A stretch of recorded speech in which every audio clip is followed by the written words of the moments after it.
Oi, gente, eu sou a Vivi, eu sou membro do TNA, eu sou coach de ADI e ADT, e eu vou falar um pouquinho sobre a auditoria dessas áreas. Mas antes eu trago um compilado onde podem ser encontradas as principais informações sobre a auditoria, nas súmulas, no Visa Hub, no Drive do TNA, na XP e nas planilhas do TNA também. O primeiro documento que eu vou falar é o contrato. Do lado esquerdo, a gente encontra as principais informações que um contrato deve ter, e no lado direito eu especifico um pouco mais em relação a essas áreas. O contrato ele deve ter a qualificação da empresa, com CNPJ, endereço, RG, CPF do representante, e o contrato também deve conter as testemunhas. E no caso das testemunhas, deve conter RG e CPF apenas. Mas lembrando que sempre o RG, tanto em um caso como no outro, ele deve conter o órgão emissor. Se o contrato ele é físico, ele deve conter rúbrica em todas as páginas. No final do contrato, ele deve estar datado com dia e mês e local de assinatura, com a cidade e o estado. O preenchimento de um contrato ele deve ser por completo, não pode ter nenhum espaço ou nenhuma cláusula em branco. E o comprovante de assinatura ele vem para confirmar as informações que estão sendo colocadas no contrato em relação ao representante legal. No caso de AGI e AGT, a gente solicita 4 principais informações. É o mínimo de candidatos que estão sendo apresentados à empresa, a quantidade de vagas que estão sendo abertas, a carga horária, que no caso de DT é 35 e de GI é no mínimo 25, e algumas especificações sobre o valor.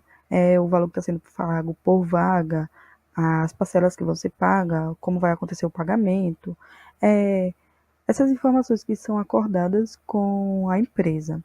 E a gente lembra que a recomendação é utilizar o contrato padrão decidido pelo TNA. Outro documento é a carta de aceite.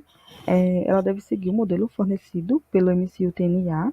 Ela deve conter a assinatura do representante legal. Ela deve ter o preenchimento completo e ela deve ter as informações mínimas que estão estabelecidas nesse modelo. No caso do EP, é o nome e o documento de identificação dele, e no caso do representante legal, é o nome completo, o CPF e o RG. Outro documento é o seguro. O seguro, ele tem 4 principais informações que devem conter nele, que é o nome do intercambista, a cobertura médica, a cobertura geográfica e o período de vigência. Lembrando que o seguro ele deve estar em 3 idiomas, um dos 3 idiomas no caso, o português, o espanhol e o inglês. Se ele não estiver em nenhum desses idiomas, é decidido pelo TNA um modelo de tradução, onde vocês vão preencher traduzindo o documento. Outro documento é o RNE. O RNE é o Registro Nacional do Estrangeiro, e todos os estrangeiros que permanecem mais do que o tempo limite, eles devem emitir esse RNE. Ele é emitido pela Receita Federal e existem alguns casos que não conseguem emiti-lo a tempo. Então, o TNA aceita a apresentação do protocolo que comprova a abertura.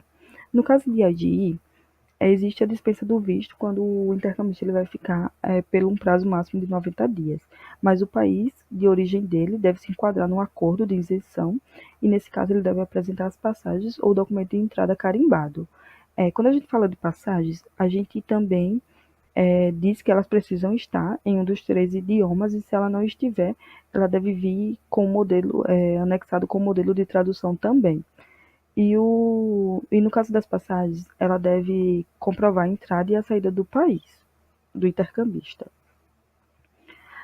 Outro documento é o visto, ele deve cobrir o período todo do intercâmbio. A gente aceita que a cópia do passaporte, aquela cópia do passaporte que contém o visto, ou o documento oficial emitido pela embaixada, que comprova a concessão desse visto. No caso de ADI, é necessária a apresentação das passagens, demonstrando a entrada e a saída do país, junto com o passaporte. E todos os vistos eles são auditados levando em consideração o Visa Hub. Então, aqui do lado direito tem um exemplo. Só é colocar lá o país, a operação do intercambista, que a gente consegue ter algumas informações dizendo se é preciso ou não ter o visto no caso daquele intercambista. E lembrando que a apresentação de visto não dispensa a apresentação de RNE.